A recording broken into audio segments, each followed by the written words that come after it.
एक और बड़ी खबर आपको दिखाते हैं। छत्तीसगढ़ के सुकमा से खबर है, जहां 2 इनामी समेत 6 नक्सली गिरफ्तार किए गए हैं। एक नक्सली पर 2 लाख का इनाम था, एक नक्सली पर 1 लाख का इनाम था। विधानसभा चुनाव के दौरान फायरिंग में ये शामिल थे। गंगराजपाड़ में ग्रामीण की हत्या में भी ये शामिल थे। नक्सलियों से विस्फोटक सामग्री भी बरामद की गई है। जैसा कि आप सभी जानते हैं कि छत्तीसगढ़ में आजकल नक्सलियों के खिलाफ महाअभियान चलाया जा रहा है, जिसमें नक्सलियों की घेराबंदी की जा रही है। नक्सली कई ढेर किए गए हैं, कई बड़े इनामी नक्सलियों को मार गिराया गया है। मुठभेड़ के बाद कई नक्सली पकड़े गए हैं, कईयों ने सरेंडर किया है। हम सीधे रुख करेंगे, हमारे संवाददाता सलीम शेख हमारे साथ जुड़ गए हैं और जानकारी देने के लिए। सलीम, इसके बारे में डिटेल्स बताएं, क्या क्या बरामदगी हुई है इनसे? एक नक्सलियों की एक मौजूदगी की सूचना पर आज सुबह सुरक्षा बलों की टीम भेजी और कोंटा थाना क्षेत्र के सीमा इलाके में सर्चिंग पर निकली थी। यहाँ माओवादियों की एक बड़ी सूचना मिली थी कि माओवादी किसी बड़ी घटना को अंजाम देना चाहते थे।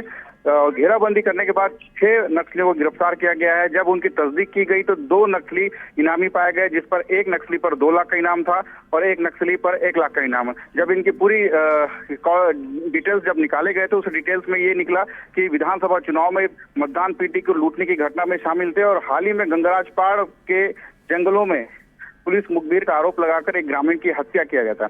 और इनके पास एक भारी मात्रा में विस्फोटक सामग्री मिली है, जिसमें जिलेटिन रॉड है और कई स्पाइक होल्स हैं, जिसे सुरक्षा बलों को निशाना बनाने के लिए इसका इस्तेमाल करने वाले थे। हालांकि पुलिस को जैसे ही इसकी सूचना मिली, उन्होंने समय रहते ही इनको गिरफ्तार कर लिया। एक बड़ी घटना होने से चल गई। जी शुक्रिया सलीम आपका इस पूरी जानकारी के लिए। और अब खबर बलरामपुर से है। जिले में एसीबी की कार्रवाई हुई है। पटवारी को रिश्वत लेते गिरफ्तार किया गया है। सीमांकन की एवज में यह रिश्वत ले रहा था। पटवारी का नाम महेंद्र कुजूर है, उससे पूछताछ जारी है। तो पटवारी को रिश्वत लेते हुए रंगे हाथों पकड़ा गया है। एसीबी की एक कार्रवाई है। सीमांकन की एवज में यह रिश्वत ले रहा था और पटवारी का नाम महेंद्र कुजूर है, उससे पूछताछ अब की जा रही है। और अगली खबर सिवनी से है। स्वास्थ्य विभाग की टीम के साथ प्रैंक मेडिकल टीम को दी गई प्रसव की झूठी जानकारी।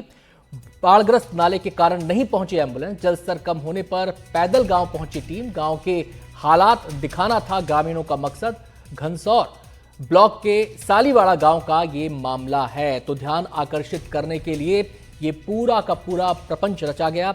प्रपंच क्या, इसको कार्रवाई आप कह सकते हैं ग्रामीणों की तरफ से कि अपने हालात को दिखाएं अधिकारियों के सामने। सिवनी जिले के आदिवासी बहुल घनसौर ब्लॉक में सालीवाड़ गांव के लोगों ने प्रशासन का ध्यान आकर्षित करने के लिए यह अनोखा तरीका अपनाया। ग्रामीणों ने स्वास्थ्य विभाग को एक गर्भवती महिला के प्रसव की झूठी खबर दी। बारिश के कारण गांव का कच्चा रास्ता और अधूरा नाला बाढ़ की चपेट में था। खबर मिलते ही स्वास्थ्य विभाग की टीम एम्बुलेंस लेकर पहुंची, लेकिन बाढ़ग्रस्त नाले के कारण वो गांव तक नहीं जा सकी। टीम ने महिला को नाले के इस तरफ लाने को कहा। अगले दिन जब नाले का जलस्तर कम हुआ, तब टीम पैदल गांव पहुंची और ग्रामीणों ने अपने गांव के हालात वहां पर दिखाए, जिससे कि प्रशासन जाग सके, उनकी मदद को आ गया। क्या गाड़ी से हम पहुंचाते हैं? सीएमओ के आदेश के अनुसार वहां पहुंची। वहां पे उसके घर तक हम नाला पार करके पहुंचे और देखा कि बच्चा, उनकी जो बच्ची है वो स्वस्थ थी, परंतु उन्होंने बताया कि रात में दर्द हो रहा। परंतु भारती मैडम जो बीएमओ हमारे यहाँ की, उन्होंने देखा, क्योंकि टीम के साथ मैं भी था, उन्होंने देखा और बताया कि बच्चा भी ठीक है।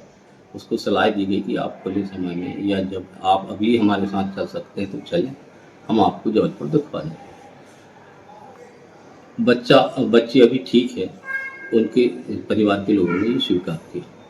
परंतु वहाँ गांव के लोगों से जब हमने बात की, वहाँ सचिव भी था, तो वहाँ ये जानकारी निकल के आई सामने कि ये पूरा मामला स्वास्थ्य से लेकर कम था। ये मामला पूरा सड़क निर्माण को लेकर है कि वहाँ पे सड़क जो है नहीं बनी है।